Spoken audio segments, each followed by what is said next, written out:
The emergency transmission crackled through every communication channel in the Galactic Council chambers. Ambassador Yuna sat forward in her seat as the desperate voice filled the vast hall. The speaker was Velrin, one of the gentle species that had welcomed humanity into the galactic community 15 years ago. Their translator made the words clear and terrible. "This is Epsilon Prime. We are under attack. The Krath Empire has invaded our system with overwhelming force. Our defense fleet is broken. Our cities are burning. We beg the Council for help, please. Our children are dying." The message repeated 3 times, then cut to silence. Yuna looked around the chamber at the representatives of 40 different species. She saw the same expression on every face, pity mixed with fear. No one moved to speak. Finally, the Council speaker, a tall being from Andros Prime, activated his platform. The Council recognizes the tragedy occurring at Epsilon Prime. However, we must consider the reality of the situation. The Krath Empire commands over 200 warships. Their military technology exceeds most Council members. Any intervention would result in massive casualties. Massive casualties, Yuna repeated slowly. She stood up, her voice steady but loud enough to carry. "You mean you're afraid to help them?" The Androsian's skin changed color, a sign of discomfort. "Ambassador, humanity is new to the Council. You don't understand the Krath. They are conquerors. They have destroyed 6 civilizations in the last century. Every species that opposed them lost half their military forces. Then they lost half and survived," Yuna said. "The Velrin will lose everything if we do nothing." A reptilian delegate from Sarthek spoke up, his words hissing through the translator. "Your species has a reputation for aggressive responses. But this is different. The Krath outnumber the Velrin 20 to 1. Even Earth's military cannot overcome such odds. We urge you to consider carefully before making promises you cannot keep." Yuna touched the communication device on her wrist. She knew that back on Earth, the military command was already watching this session. They had heard the SOS. She also knew what their response would be because she understood her people. Humans had a bad habit of running toward danger instead of away from it. "I don't need to consider," Yuna said. "Humanity pledges immediate military support to Epsilon Prime. We will deploy our fleet within the hour." The chamber erupted in noise. Dozens of species began talking at once. The Androsian speaker had to activate the silence field 3 times before order returned. "Ambassador Yuna, this is madness," said a delegate from Miros. "Your species numbers only 12 billion. You have 40 colony worlds. Your military is strong for your size, but you cannot match the Krath Empire. They will destroy your ships. Your soldiers will die for nothing." "Maybe," Yuna said quietly, "but they'll die trying. That's more than I can say for the rest of you." She left the chamber without waiting for dismissal. Behind her, the Council dissolved into heated debate. Let them argue, she thought. While they talked, people were dying. 3 star systems away, Captain Jiho stood on the bridge of the UESS Horizon and read the deployment orders. His tactical officer, Lieutenant Haye Jin, looked up from her console with serious eyes. 6 ships, she said. "They're sending 6 ships against a Krath fleet." 6 ships are what we have in this sector, Jiho replied. He studied the star charts showing Epsilon Prime's location. "How long to get there?" 14 hours at maximum hyperspace speed. He-Jin pulled up the intelligence reports on the Krath. "Sir, the numbers are bad. Really bad. Even with our tech advantage, we're looking at maybe 30 enemy ships per one of ours." Jiho nodded slowly. He was 38 years old and had served in the Earth military for 20 years. He had fought in the colony wars where humanity learned to fight in space. He had seen good people die for bad reasons, and bad people live when they shouldn't, but he had never seen anything like this. "Calculate the odds of success," he said. He-Jin's fingers moved over her controls. After a minute, she looked up. "Honestly, sir, less than 5% chance we can break the siege. Maybe 15% we survive the first engagement. And if we don't go, the Velrin are extinct within a week." Jiho walked to the front viewport and stared out at the stars. Behind him, he heard his crew moving through their pre-jump checks. He knew every person on the ship. He had served with most of them for years. Some had families waiting back on Earth. Some had children who would grow up without parents if this mission went wrong. He thought about the first time he met a Velrin. It was 10 years ago, during humanity's introduction to the Council. The Velrin ambassador had brought gifts for the human delegation. Not valuable things, just small handmade items that showed thought and care. The Velrin were artists and philosophers. They wrote poetry and made music. They had never started a war in their entire history. Now they were being slaughtered by an empire that saw weakness as an invitation. Set course for Epsilon Prime, Jiho said. Best possible speed. And send a message to the other ships in the battle group. Tell them to be ready for hell. Down in the Marine quarters, Sergeant Taman gathered his squad. 30 men and women looked back at him, waiting for orders. They had all heard the rumors about the deployment. They knew where they were going. Listen up, Taman said. This is going to be rough. The enemy has numbers. They have position. They have experience conquering other species. But they've never fought humans before. They don't know what we can do. What can we do, Sarge? Asked a young Marine named Bo-Ra. We're good, but we're not miracle workers. Taman smiled, though it didn't reach his eyes. We can do what humans have always done. We survive things that should kill us. We fight when everyone says we should run. We protect people who can't protect themselves. That's what makes us different from every other species out there. We're from Earth. We're from a world that tried to kill us every day for millions of years. We learned to fight back. The squad was quiet for a moment. Then Bo-Ra nodded. When do we drop? As soon as we reach the planet, Taman said. Get your gear ready. Check your weapons twice. Say whatever prayers you need to say. And remember, the Velrin are counting on us. Nobody else in the whole galaxy was willing to help them. Only us, only humans. Let's make sure they survive to remember that. In the medical bay, Dr. Su-Jin prepared for casualties. She had 30 beds and enough supplies for maybe 100 wounded if she stretched things. She knew it wouldn't be enough. In a battle like this, the wounded would keep coming until either the battle ended or she ran out of space to put them. Her assistant, a young medic named Jae-sung, noticed her expression. You okay, doctor? I'm fine, Su-Jin lied. Just thinking about what we're heading into.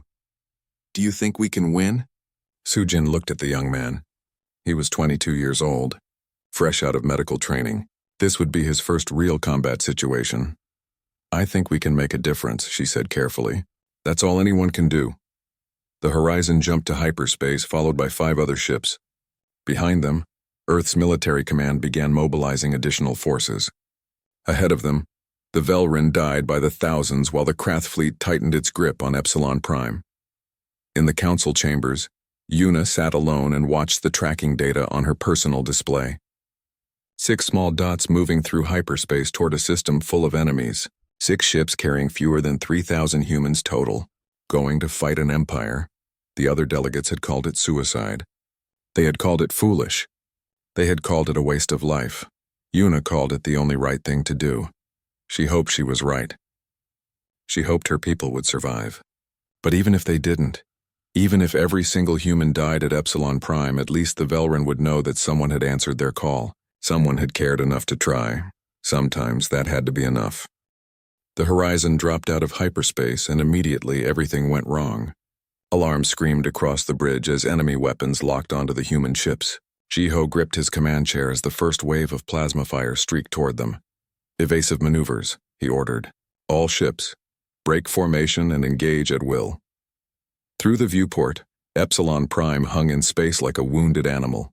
The planet's surface showed fires burning in multiple locations. Around it, the Krath fleet formed a massive wall of ships. Jiho counted over 200 enemy vessels. Behind that wall, barely visible, were the remains of the Velrin Defense Force. Maybe 40 ships, most of them damaged. They're targeting us with everything, Jin reported. Her voice stayed calm, but her hands moved fast over the controls. Marking priority threats.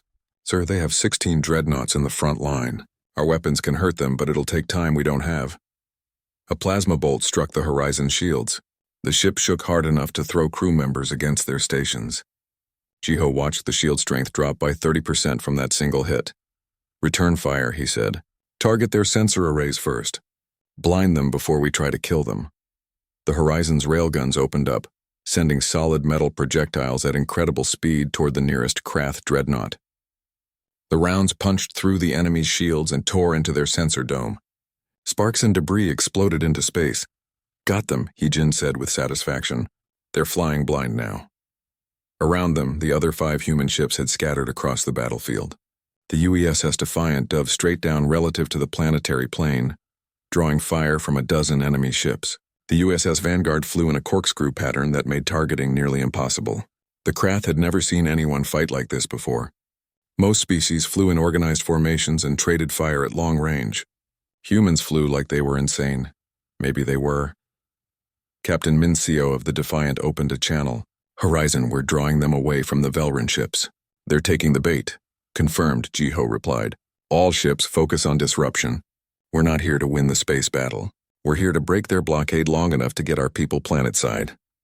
A massive explosion lit up the viewport. One of the human ships, the UESS Courage, had taken a direct hit to its reactor. The ship came apart in seconds. 300 people died before they could reach the escape pods. Courage is gone, Yejin reported quietly. Jiho felt the news like a physical blow, but he couldn't stop to mourn. Not yet. Mark their sacrifice. We keep moving. How long until we're in drop range? 6 minutes if we can break through that line. Then we break through. The horizon accelerated directly toward the thickest concentration of enemy ships. The crew held on as the ship shook from continuous impacts. Warning lights flashed red across every console. In the engine room, the chief engineer screamed at his team to keep the reactor stable. In the medical bay, Sujin grabbed onto a bed frame as the gravity fluctuated.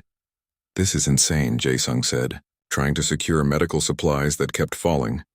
Welcome to human tactics, Sujin replied. She had seen this before. Humans didn't fight the way other species expected. They took risks that seemed suicidal. Sometimes those risks paid off. Sometimes they didn't. The horizon punched through the Krath line. Behind it, the other surviving human ships followed. They left a trail of debris and damaged enemy vessels. The Krath commander couldn't believe what he was seeing. These humans just lost a ship and kept attacking. Every species he had fought before would retreat after taking such losses. But humans seemed to get more aggressive the more they lost. On the horizon's bridge, He-Jin pulled up the planet's surface. Found the drop zones. 3 major Krath landing sites. They have ground forces securing the population centers. Send the coordinates to Sergeant Taemin, Jiho ordered. Tell him he's cleared for deployment. Down in the Marine Bay, Taemin felt the ship shudder from another impact. Around him, his squad checked their gear one final time. Drop pods lined the walls, each one barely large enough for a single Marine. The pods were designed to punch through enemy fire and deliver soldiers directly to the battlefield. They were also death traps if anything went wrong. Listen up, Taemin shouted over the noise of battle. We're dropping in 3 minutes. The Krath have ground forces all over the planet.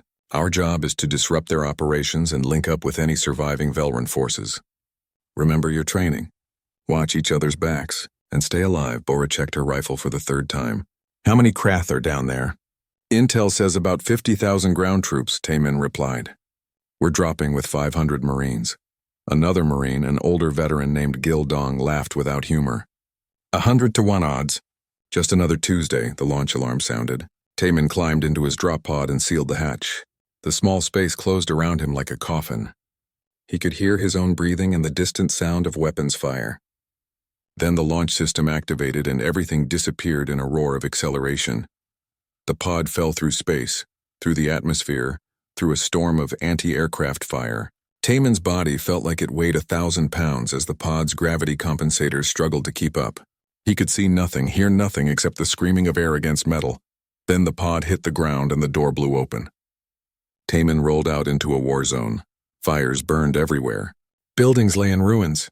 And in the distance, he could see Krath soldiers moving in formation toward a group of Velran civilians. The civilians were trapped against a collapsed building with nowhere to run. Taemin didn't hesitate. He raised his rifle and opened fire. The Krath wore heavy armor that could stop most weapons. Human railgun rounds went through that armor like paper. 3 Krath dropped before the others realized they were under attack. Around him, more drop pods hit the ground. His squad emerged and immediately engaged the enemy. The Krath returned fire with plasma weapons that superheated the air. Bora took cover behind a wrecked vehicle and picked off targets with careful shots. Gildong charged forward with a heavy machine gun, firing from the hip like he was in an old Earth movie. The Velran civilians stared in shock as the humans fought. One of them, a young male named Thelris, had been a soldier before the war. He had fought the Krath for 3 days and watched his unit get wiped out. He had lost hope. But now, watching these strange aliens from Earth, he felt something new. Or maybe something old coming back to life. Who are you? Thelris asked when Taman reached the civilians. Human Marines, Taman replied, reloading his weapon. We got your SOS. Are there more survivors in this area? Yes, thousands. Hiding in the underground shelters, but the Krath are hunting them. Then we stopped the Krath. Taman activated his communications. All squads' priority is civilian protection. Find the shelters and set up defensive perimeters. Make every street cost them. Back in orbit, Jiho watched the tactical display as marine icons spread across the planet's surface. The Krath fleet was trying to regroup, trying to coordinate a response. But they were confused. The humans had attacked them, landed troops, and kept fighting, all while sustaining casualties that should have broken any military force. Sir, we have a problem, Hyojin said. The Krath are bringing their dreadnoughts into position for orbital bombardment. They're going to try to wipe out our ground forces. Jiho looked at the display. The horizon was badly damaged. They had lost one ship already. The odds were still terrible. But his Marines were down there fighting. Humans were on the ground protecting innocent people. All ships intercept course, he ordered. We keep those dreadnoughts busy. Sir, we can't take many more hits. We don't have to take them forever. Just long enough. The horizon turned toward the massive enemy warships. Behind it, the 4 surviving human vessels formed up. They were outnumbered, outgunned, and running on damaged systems. But they kept fighting because that's what humans did. On the planet below, Taman and his squad held a street intersection against a Krath assault force. The enemy kept coming in waves, expecting the humans to break. But the humans didn't break. They just kept shooting, kept fighting, kept standing between the enemy and the civilians behind them. Thelris watched in amazement. He had never seen anything like this. The humans fought with injuries that should have killed them. They continued combat with pain levels that would incapacitate any Velran. One Marine, Borod, took a plasma burn to her arm and just switched to shooting left-handed. Why do you fight so hard? Thelris asked during a brief pause in the combat. You don't even know us, Taman checked his ammunition count. You asked for help, we came. That's enough reason. But you're dying for us. Yeah, Taman said simply. That's what soldiers do. The sun rose over Epsilon Prime on the 3rd day of battle, and Taman had not slept. None of his squad had. They held a defensive position around one of the civilian shelters, and the Krath kept attacking, wave after wave, hour after hour. The enemy seemed to have infinite soldiers. Taman's squad had started with 30 Marines. Now they were down to 18. The others were dead or too wounded to fight. But they still held the line.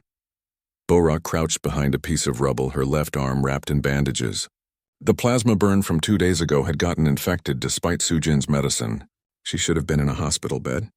Instead, she was firing careful shots at Krath soldiers trying to flank their position. Running low on ammunition, she reported. Maybe 200 rounds left. Gildong laughed his dark laugh. 200 rounds? That's practically unlimited. I'm down to my last magazine. Taman did the math in his head. Between all of them, they had maybe enough ammunition for one more serious fight. After that, they would be down to knives and rocks. He had seen humans win fights with less, but this situation was getting desperate. Thelris crawled up beside him. The Velran had refused to hide in the shelter with the other civilians. He had found a rifle from a dead Krath soldier and joined the defense. He wasn't a great shot, but he was brave. More of them coming, Thelris said, pointing down the street. At least 60 this time. We can't hold against 60, Bora said quietly. Not with our ammunition situation. Taman stared at the approaching enemy force.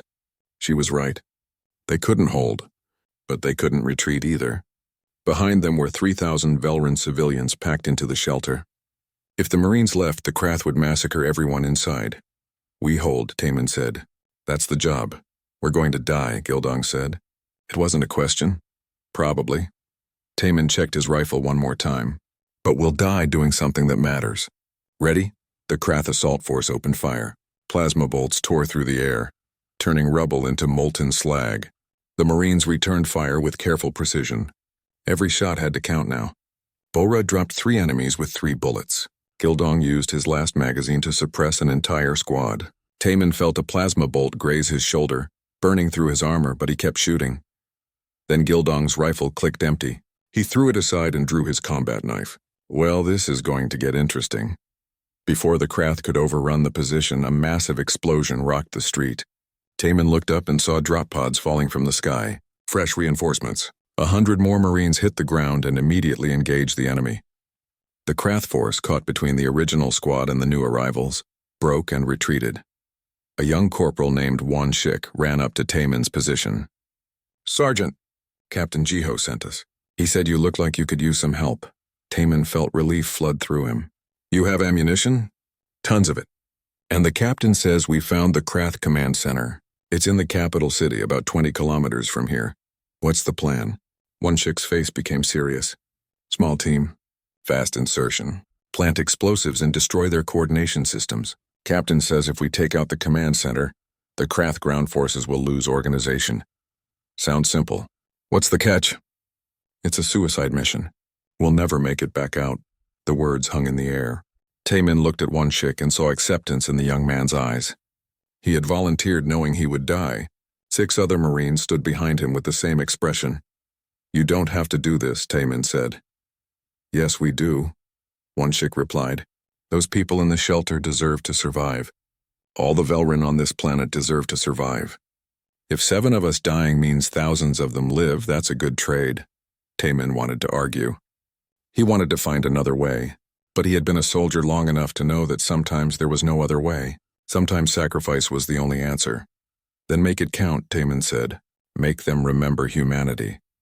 Wan Shik and his team left, moving fast through the ruined streets toward the capital. Taman watched them go and felt something heavy settle in his chest. 7 more names to remember. 7 more families back on Earth who would get the worst news possible. Up in orbit, the situation was just as desperate. The Horizon limped through space with hull breaches on 3 decks. Life support was failing in multiple sections. Sujin had turned the medical bay into a maze of wounded crew members. The beds were full, so she had started laying people in the corridors. Jae-sung worked beside her, trying to keep up with the injuries. "Doctor, this one's losing blood pressure," Jae-sung called out. Sujin moved to the wounded engineer and assessed the damage. Shrapnel from an explosion had torn through the man's side. She had already operated on him once, but the wound had reopened during the last attack. She needed better equipment, more supplies, more time. She had none of those things. "Hold pressure here," she told Jae-sung. "I need to repair the artery." The ship shook from another impact. Equipment fell from shelves. A wounded soldier slid across the floor until someone caught him. Sujin didn't even look up. Her hands moved with steady precision, repairing damage while the world fell apart around her. "How do you stay so calm?" Jae-sung asked. "Because if I panic, people die," Sujin said simply. "Hand me the clamp." On the bridge, Jiho stared at displays showing ship damage, casualty reports, and tactical situations. Everything was red. Everything was critical. The Krath fleet still outnumbered them 10-1. His Marines on the ground were fighting with almost no supplies. And now Jin had just reported something new. "The Krath commander's flagship is moving into position," she said. "I think he's preparing for a final assault. Sir, if they hit us with everything at once, we can't survive it." Jiho nodded slowly. He had known this moment would come. The question was what to do about it. "Can we ram them?" he asked. Jin looked up sharply. "Sir, can we ram their flagship? If we set collision course and detonate our reactor on impact, what's the damage?" Jin ran the calculations. Her face became very pale. "It would destroy their flagship and maybe 30 nearby ships. It would turn the battle. But we'd all die. Better than dying for nothing." Jiho opened the ship-wide communication channel. "All hands, this is the captain. I won't lie to you. We're losing this fight, but we can still make a difference. I'm setting course to ram the enemy flagship. Anyone who wants to evacuate has 5 minutes to reach the escape pods. I won't think less of anyone who leaves. You've all fought bravely. You've all earned the right to survive." He closed the channel and waited. Nobody moved toward the escape pods. Not one person. Jin smiled despite the tears on her face. "Guess we're all crazy." "Guess so." Jiho began entering the course calculations. His hands were steady. Strange, he thought. He was about to die and he felt calm. Maybe this was what acceptance felt like. The Horizon turned toward the Krath flagship and began accelerating. The other human ships saw what was happening and moved to provide cover.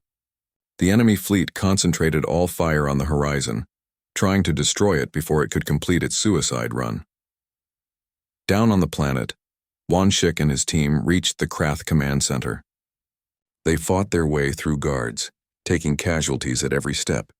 By the time they reached the main reactor, only Wanshik and 2 others remained alive. They planted the explosives with hands that shook from adrenaline and fear. "Timer's set for 2 minutes," Wanshik said. "We need to run." But the corridor outside was full of Krath soldiers. There was no escape route. "Then we hold here," said one of the Marines, a woman named Hyojin. "Buy time for the charges to go off." They took position at the reactor room entrance and opened fire. The Krath rushed them in waves. Hyojin fell first, then the other Marine. Wanshik kept shooting until his rifle was empty, then drew his pistol. A plasma bolt hit him in the chest, burning through his armor. He fell to his knees but kept the pistol raised. The timer reached 0. The explosion tore through the command center, destroying computers, communication arrays, and power systems. The blast killed Wanshik instantly. It also killed 200 Krath soldiers and wiped out the coordination network for the entire ground invasion. In orbit, Jiho watched the Krath flagship grow larger in the viewport. They were seconds from impact. He thought about Earth, about the beaches where he had grown up, about family he would never see again. Then Hyejin screamed, "Wait! Look at their reactor!" Jiho saw it immediately. The enemy flagship's reactor was overloading from battle damage. If they hit it at the right angle, they didn't need to ram. They just needed to be close enough when it exploded. "All hands brace for impact," Jiho shouted. "Helm emergency reverse thrust. Hyejin, target their reactor with everything we have left." The Horizon fired every remaining weapon at the Krath flagship's reactor core. The enemy shields flickered and failed. Railgun rounds punched into critical systems, and the reactor went critical. "Evacuate now," Jiho ordered. "Everyone to the escape pods. Move, move, move." The crew ran for their lives. The Krath flagship exploded with the force of a small star. The blast wave tore through space, destroying everything within 5 kilometers. 30 Krath warships vanished in the fireball. Another 50 took critical damage. The shockwave hit the horizon and sent the ship tumbling through space like a toy. Jiho pulled himself up from the deck where the blast had thrown him. Alarms screamed from every direction. The lights flickered and died, replaced by emergency red lighting. He tasted blood and realized he had bitten his tongue. "Status report," he called out. Hyejin's console sparked and died. She switched to a backup station. "Hull breaches on every deck. Life support failing. Engines offline. Sir, we're dead in space. Casualties? Counting now." Her voice broke slightly. "At least 200 dead from the blast. Another 100 wounded." Jiho felt each number like a physical blow, but there was no time to mourn yet. "Get me a count on the Krath fleet." Hyejin worked her damaged console. "They're retreating. The flagship's destruction broke their formation. They're falling back to regroup. And our forces? 3 ships still combat capable. 2 severely damaged like us. Ground forces report the Krath command network is down. Enemy soldiers on the planet are confused and disorganized." Jiho allowed himself one moment of relief. They had done it. Against impossible odds, they had broken the siege. The cost had been terrible, but they had done it. "Send a message to all human forces," he said. "The Krath are retreating. Push them hard. Don't let them regroup." Down on the planet, Taman received the message and immediately issued orders to his Marines. They had been defending the shelter for 72 hours straight. Now it was time to attack. "All squads, advance," he ordered. "Link up with Velran forces and push the enemy back to their landing zones." Bora stood up despite her infected arm and her exhaustion. "You heard the sergeant. Let's finish this." Thelris and a dozen other Velran soldiers joined the advance. They had been watching the humans fight for 3 days. They had seen these strange aliens refuse to quit, refuse to surrender, refuse to die easily. The Velran had nearly given up hope before the humans arrived. Now, inspired by human courage, they found their own strength again. The combined human and Velran forces moved through the city streets. Krath soldiers, cut off from their command network, tried to mount defenses but failed. Without coordination, they were just isolated groups. The humans hit them hard and fast, using tactics the Krath had never seen before. Taman's squad cornered a group of 30 Krath soldiers in a collapsed building. The enemy should have fought to the death. Instead, they surrendered. It was the first time any Krath had surrendered in this war. "What do we do with them?" Bora asked. Taman remembered his training. He remembered Earth's military code. And he remembered why they had come here in the first place. "We take them prisoner," he said. "Give them medical treatment if they need it. We're not here to massacre. We're here to protect." One of the Krath prisoners stared at him. The translator made the alien's words understandable. "You would help us? After we invaded?" "We're soldiers, not murderers," Taemin replied. "There's a difference." Word spread quickly among the Krath forces. The humans, these terrifying Deathworlders who fought like demons, were also offering mercy to those who surrendered. It was incomprehensible. The Krath Empire never showed mercy. They conquered and killed. But these humans were different. More Krath units began surrendering. Within 6 hours, the entire invasion force on Epsilon Prime had either retreated to their ships or laid down their weapons. The battle for the planet was over. In orbit, Sujin worked through a nightmare of wounded. The medical bay was destroyed, so she had set up operations in the cargo hold. Jae-sung and 3 other medics helped her, but there were so many injured. Human crew members with burns, broken bones, and internal injuries. A few Krath prisoners who needed treatment. Even some rescued Velrin civilians. She moved from patient to patient, making terrible decisions about who to treat first. Some people she could save. Some she couldn't. She hated this part of medicine, but there was no avoiding it. "Doctor, this one's not breathing," Jae-sung called. Sujin ran to where a young engineer lay on the floor. She started chest compressions while Jae-sung prepared the breathing equipment. 1 minute, 2 minutes, 3. The engineer's heart refused to restart. "Come on," Sujin whispered. "Don't quit on me." 4 minutes, 5. Then finally a weak pulse. The engineer gasped and started breathing again. Sujin sat back, exhausted beyond words.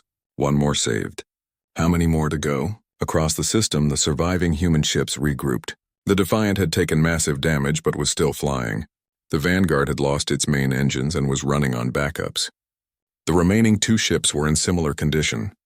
Together, they formed a defensive screen around Epsilon Prime, while repair crews worked frantically to fix critical systems.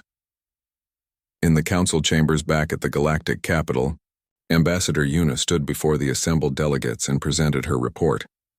Holograms showed the battle's progression, the desperate space combat, the ground fighting, the final explosion that broke the Krath siege. The chamber was silent when she finished. Finally, the Androsian speaker stood. "We owe humanity an apology," he said quietly. "We said your intervention would be suicide. We said you would die for nothing. We were wrong." Yuna nodded, but her expression remained hard. "You were wrong about a lot of things. You were wrong to abandon the Velrin. You were wrong to choose safety over morality, and you were wrong about what it means to be strong." A delegate from Miro spoke up. "Your species suffered terrible casualties. Over 60% of your forces were killed or wounded. Was it worth such sacrifice?" "Ask the Velrin," Yuna replied. "Ask the thousands of civilians who are alive because humans answered their call. Ask them if our sacrifice was worth it." The Velrin ambassador, who had been rescued from the planet's surface 2 days ago, stood with tears streaming down his face. "Humanity saved us when nobody else would. They fought for strangers. They died for people they had never met. We owe them everything." Other delegates began speaking, some in support, some still critical, but Yuna barely heard them. Her mind was on Epsilon Prime, on the wounded humans fighting to survive, on the names of the dead that kept growing longer. Back on the horizon, Jiho sat in what remained of his command chair and wrote messages to the families of the crew members who had died. Every captain's worst duty. He had written over 200 so far and had at least 50 more to go. Each message was personal. He remembered something about each person. The engineer who told bad jokes, the pilot who played guitar during off hours, the Marine who was saving money to buy a house. All gone now. All sacrificed at Epsilon Prime. He-Jin approached him quietly. "Sir, the Velrin government wants to speak with you. They're calling you a hero." "I'm not a hero," Jiho said. "Heroes are the ones who didn't make it back." "Then what are you?" Jiho thought about that question. "I'm a soldier who did his job. Nothing more." Down on the planet, Taemin gathered his surviving squad. They had started with 30 Marines. 18 remained. They stood together in the ruins of a city they had helped save, looking at each other with exhausted eyes. "We did good," Gildong said finally. "We did what needed doing," Taemin replied. "That's all." Bora looked at her wounded arm. The infection was getting worse despite treatment. She would need serious medical care soon. But she was alive. They were alive. And behind them, thousands of Velrin civilians emerged from the shelters into the sunlight. Thelris walked up to Taemin and offered his hand. "Thank you. I people will never forget what humanity did here." Taemin shook the hand. "Just promise us something. Promise that if someone else needs help someday, you'll answer the call. That's how we make this sacrifice mean something." "I promise," Thelris said. Above them, the Krath fleet continued its retreat. The battle was over. The siege was broken. Epsilon Prime was free. The cost had been terrible. But sometimes, Taemin thought as he looked at the grateful Velrin around him, sometimes terrible costs bought things that mattered. Freedom. Life. Hope. Sometimes that was enough. In deep space, the retreating Krath High Commander reviewed the battle reports. His fleet had been shattered. His ground forces had surrendered or fled. And it was all because of one species. Humans. He had studied humanity before the invasion. He knew they were from a death world. He knew they had a reputation for being tough. But he had not understood what that really meant. Now he did. The humans didn't just fight. They sacrificed. They endured. They kept coming no matter how many times you knocked them down. They protected the weak even at the cost of their own lives. And somehow, impossibly, they made other species believe in hope again. The Krath Empire had conquered 6 civilizations, but they had never fought anyone like humans before. The High Commander made a note in his report. "Recommend avoiding conflict with humanity. They are too dangerous, not because of their weapons or their technology, but because they refuse to quit." 1 week after the battle, the survivors began going home. The horizon limped into Earth orbit with hull breaches still visible, and half its crew in body bags. Ships from the Earth Defense Force came out to meet them, offering assistance and escort. Jiho watched through the viewport as his home planet grew larger and felt something break inside him. They had won, but the cost haunted him. The landing was quiet. No celebration, not yet. First came the ceremonies for the dead. Jiho stood in his dress uniform and watched as flag-covered caskets were carried off his ship one by one. 237 from the horizon alone. Each one had been a person with hopes and dreams and people who loved them. Now they were casualties in a war that wasn't even humanity's fight. Except it had been their fight, Jiho thought, because someone needed help and nobody else answered. Heejin stood beside him, her arm in a sling from injuries sustained during the final battle. She had refused medical leave to attend the ceremony. "Do you think it was worth it?" she asked quietly. Jiho watched another casket go past. Inside was the young pilot who played guitar. "Ask me again in 10 years. Right now I just feel tired." At the military hospital, Sujin finally got proper rest after working for 72 hours straight. She slept for 16 hours, then woke up and immediately went to check on her patients. Jae-sung found her in the recovery ward, examining a Marine who had lost his legs in the fighting. "Doctor, you need rest," Jae-sung said. "I rested," Sujin replied. "Now I need to make sure these people heal properly." "You can't save everyone," Sujin looked at him with tired eyes. "No, but I can try. That's what doctors do." Down the hall, Bora lay in a hospital bed while specialists treated her infected arm. The wound had gotten so bad that they almost amputated. But human medicine was good and human bodies were stubborn. She would keep the arm and eventually regain full use. The scars would be permanent, though. Thelris came to visit her. He had traveled all the way from Epsilon Prime to Earth, just to see the humans who had saved his world. He brought gifts from the Velrin people, small handmade items that showed gratitude and respect. "How are you feeling?" he asked. "Like I got hit by a plasma bolt," Bora said with a weak smile. "Oh wait, I did get hit by a plasma bolt." "How's your planet?" "Recovering slowly. The Krath destroyed much, but they didn't destroy us. Thanks to you." Thelris sat down beside the bed. "I wanted you to know that we're rebuilding, and we're creating a memorial for all the humans who died protecting us. We'll remember what you did forever." Bora felt tears in her eyes. "We just did what needed doing. You did more than that. You gave us hope. You showed us that someone in the galaxy still believes in helping others." Thelris handed her a small crystal sculpture. "This is for you. In Velrin culture, we give these to warriors who show exceptional courage. You earned it." At the council chambers, the political aftermath of Epsilon Prime was still unfolding. The Galactic Council held an emergency session to discuss what had happened. Representatives from 40 species debated the implications while Ambassador Una sat and listened. Finally, the Androsian speaker called for order. We must address what occurred at Epsilon Prime. Humanity responded to a distress call that the Council chose to ignore. They suffered massive casualties but succeeded in breaking the Krath siege. The question before us now is what this means for the Council's future.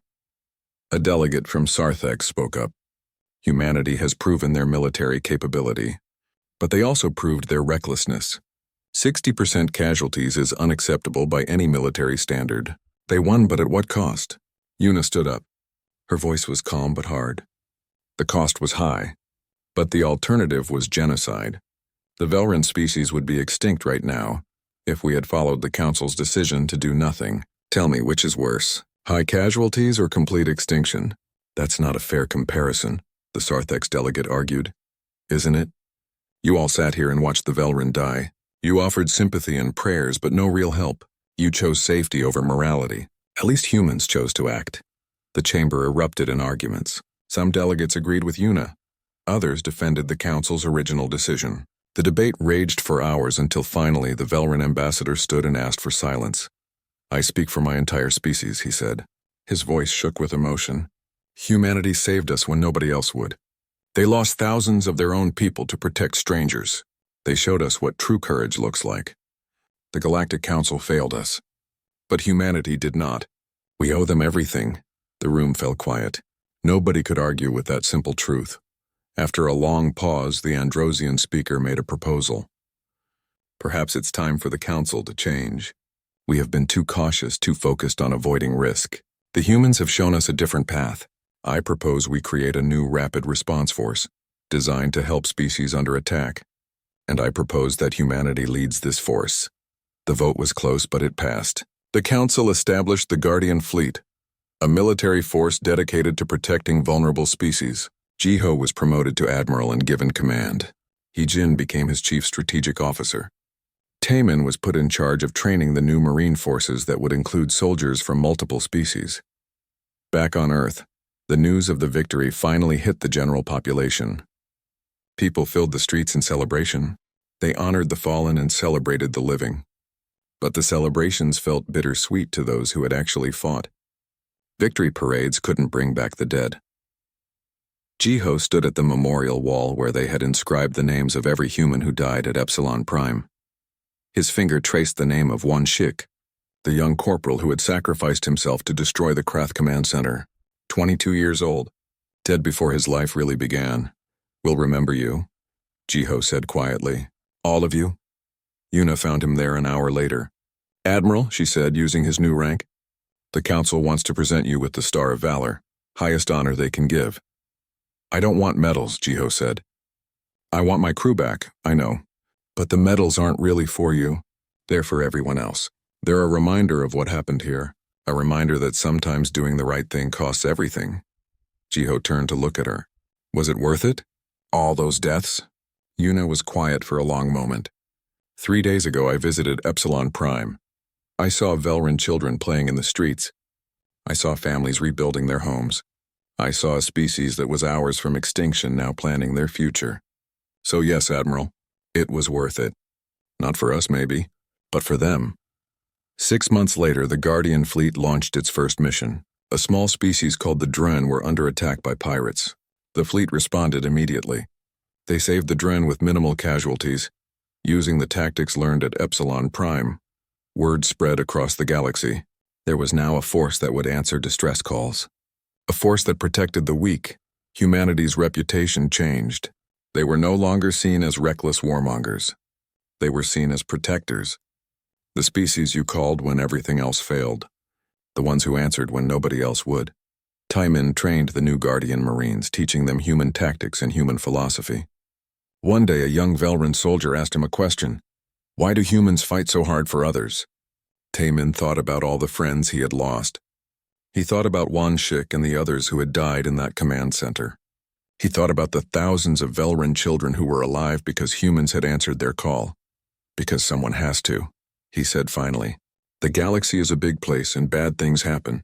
Someone has to stand up and say no. Someone has to protect those who can't protect themselves. Humans decided that someone should be us. But you lose so many. Yes. But losing people while fighting for good is better than losing nobody while doing nothing. We'd rather die trying than live with the knowledge that we could have helped and didn't. The young Velrin nodded slowly, beginning to understand. On Earth, Sujin continued her medical work. She had been offered positions at prestigious hospitals, but she chose to stay with the military. She trained new doctors in combat medicine and shared everything she had learned at Epsilon Prime. Her students would go on to save thousands of lives across the galaxy. Bo-Ra recovered fully from her injuries and returned to active duty. She became a squad leader and trained young Marines who wanted to follow in the footsteps of the Epsilon Prime veterans. She told them stories about the battle, about the fear and the courage, about what it meant to stand between innocent people and those who would harm them. Years passed. The Battle of Epsilon Prime became legend. Children across the galaxy learned about the humans who answered the call when nobody else would. Artists created sculptures and paintings. Musicians wrote songs. The story spread until everyone knew about the Deathworlders who sacrificed everything for strangers. And whenever someone in the galaxy sent out a distress call, they knew humanity would answer. Not because humans were fearless, not because they loved war, but because humans believed in something simple and powerful. Everyone deserves help when they need it. Everyone deserves protection when they're in danger. Everyone deserves someone willing to fight for them. That was the human way. That was what made them different from every other species in the galaxy. 20 years after Epsilon Prime, Jiho retired from military service.